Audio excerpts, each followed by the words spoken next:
We saw Anthony Joshua this past weekend drop the second match to Usyk. Let me get your thoughts on that fight. What'd you think about it?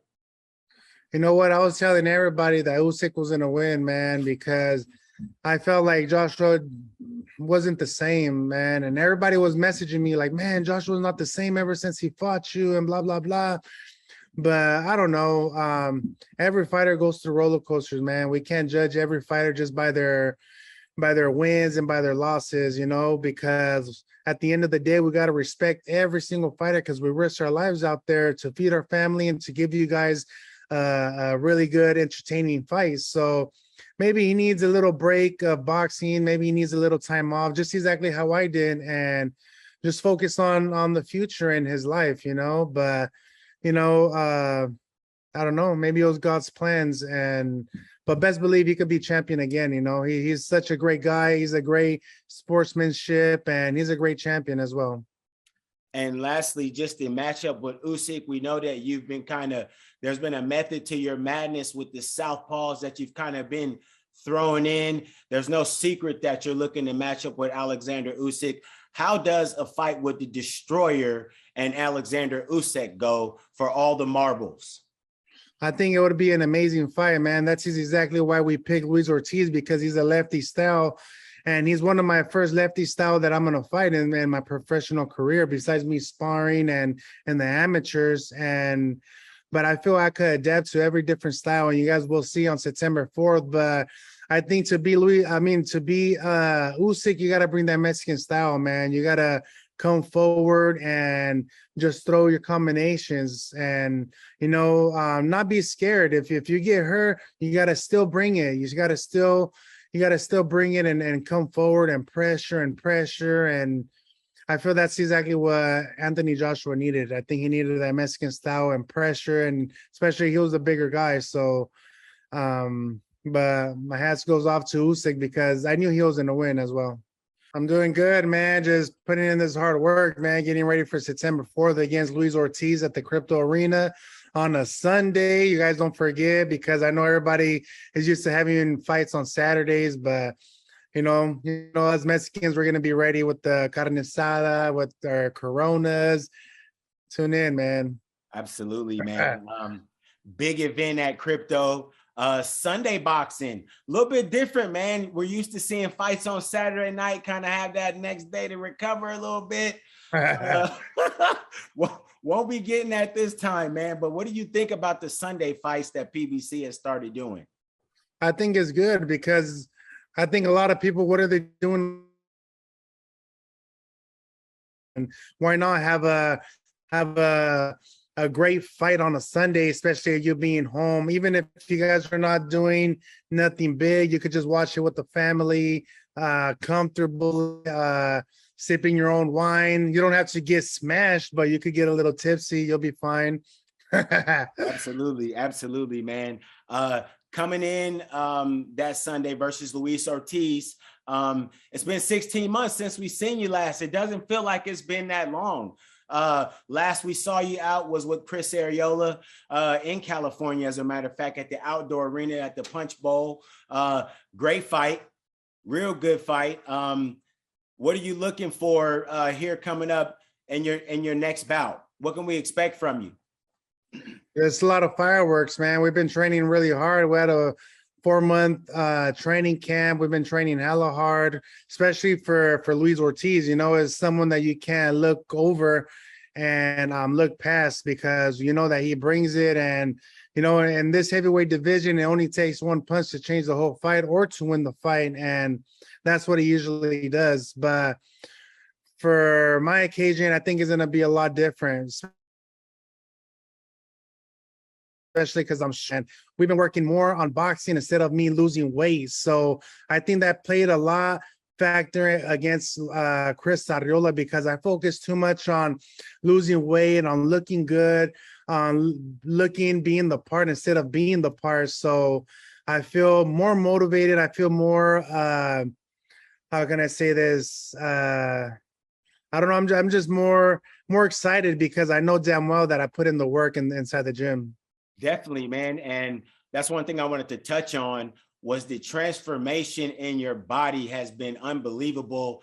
We've seen the pictures on social media. A lot of your fellow fighters have given you a lot of credit, man. Talk to us about the hard work that you put in to getting yourself in the condition that you are and actually looking the part. You look great, brother.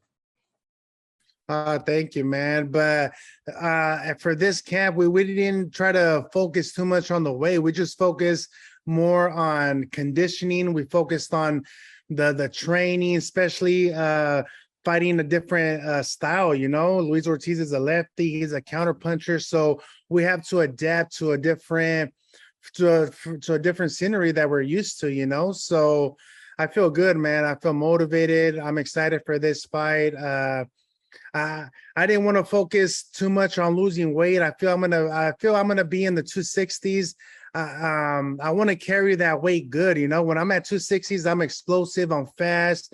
Especially, you have to have that weight to absorb Luis Ortiz's punches. You know, because that monster hits hard as well. So definitely, yeah. So I gotta be ready. Yeah, real big dude. Let's dial in and focus on Luis King Kong Ortiz just a little bit, if we can. Luis Ortiz, at one point in time, was sort of the boogeyman of the heavyweight division. We've since seen him KO'd 2 times by Deontay Wilder with big right hands. Last time out, we saw him drop twice by Charles Martin, and he came back to win. Frankly, let me ask you, Andy, do you smell blood in the water with Luis Ortiz these days? You know what? I feel any fighter is dangerous, bro. It don't matter the age. It doesn't matter if you're hurt or whatnot. I feel every fighter is dangerous. We can't be looking past fighters. So I feel I gotta be cautious. Have to be smart. And I just got to do everything that we've been practicing, especially inside the gym and the sparring.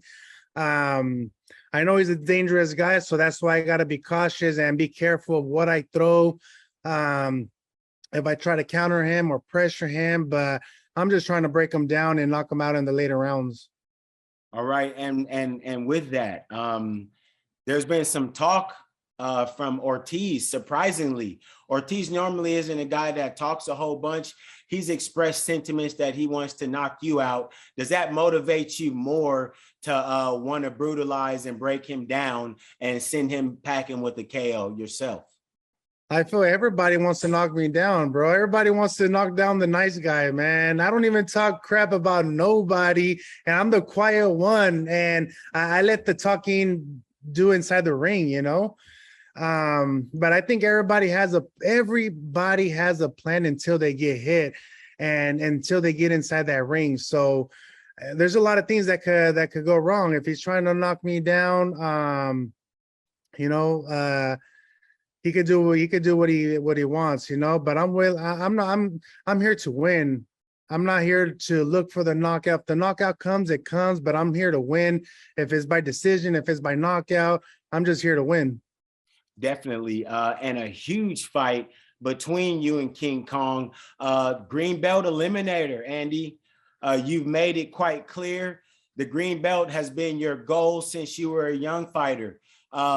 Dating way back to Jorge Capetillo giving you the glove to sign. Tell us a little bit about how long you've had these goals and him giving you that glove.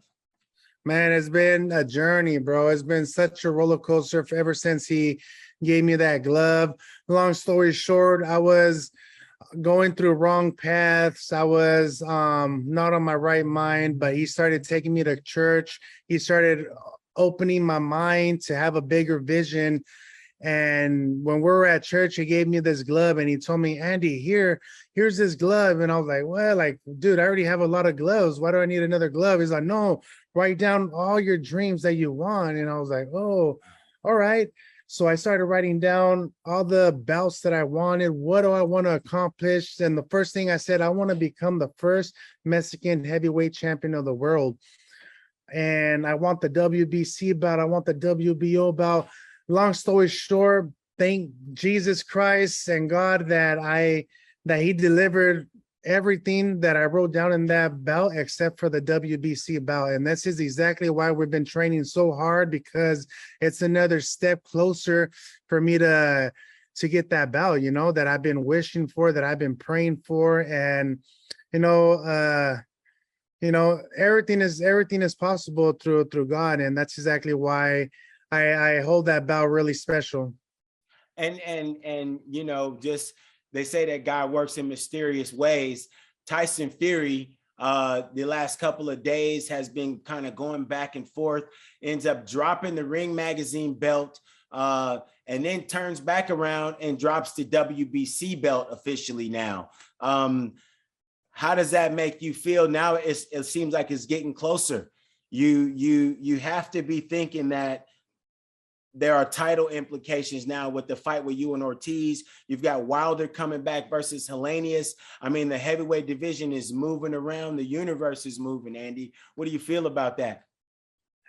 Just by you talking about that, I'm getting goosebumps, bro. It's crazy because things are just moving the way that we want it, man. And long as we stay focused, long as we stay motivated, and we keep praying for that opportunity and for that chance to get that belt that I always wanted since I was young, and that's a Mexican champion belt, and I feel I need that belt in my resume. And God willing, we're gonna get that, man. We're gonna get that. I feel I'm more focused than I ever been. I know exactly the mission that I need to be in. I know through the whole roller coasters that I've been through my whole life since I became a unified champion of the world, and I made my dreams come true. I know if I become champion, I know exactly what not to do and what to do, because when I won that, things happen so fast, and there's so many things that I regret of me doing. So I know, and I promise to God, if he makes me champion again, I know exactly what to do and what not to do. Definitely. I mentioned it earlier. We've got Deontay Wilder coming back versus Robert Helenius in October. You've expressed the want to fight Deontay Wilder. What do you think about that matchup? I think it's a good matchup, man. The first time I ever seen Luis Ortiz and Deontay Wilder was at the Crypto Arena, and my dad told me, and this was like the first time they fought, and my dad told me, look, Andy, you're gonna fight one of these guys in the future. And I was like, what? And I was like, damn, I hope so, man. I hope I get this opportunity. And what do you know? Things are happening that way, getting closer and closer. But I can't look past Luis Ortiz, man. He's a tough guy. That's exactly why we're training hard. But I'm motivated, man, and I'm happy of the hard work that we've been putting in. And I'm trying to be the same way how when God made me a champion, I'm trying to be the same way how he made me, not being chunky, but being husky and being fast and explosive. Try to bring that gordito power inside in September 4th. Absolutely, man. Marcus Hayes, Fight Hub TV, here with the Destroyer, Andy Ruiz. Tune in Sunday, September 4th, as he takes on Luis King Kong Ortiz on PBC. Andy, we'd like to thank you for your time. Thank you, man. Appreciate you. Appreciate you, brother. Thank you so much for watching this video, and make sure to subscribe for more videos of your favorite fighters over here on Fight Hub TV, and give us a follow online as well at Fight Hub TV on Twitter and on Instagram. We appreciate it, guys.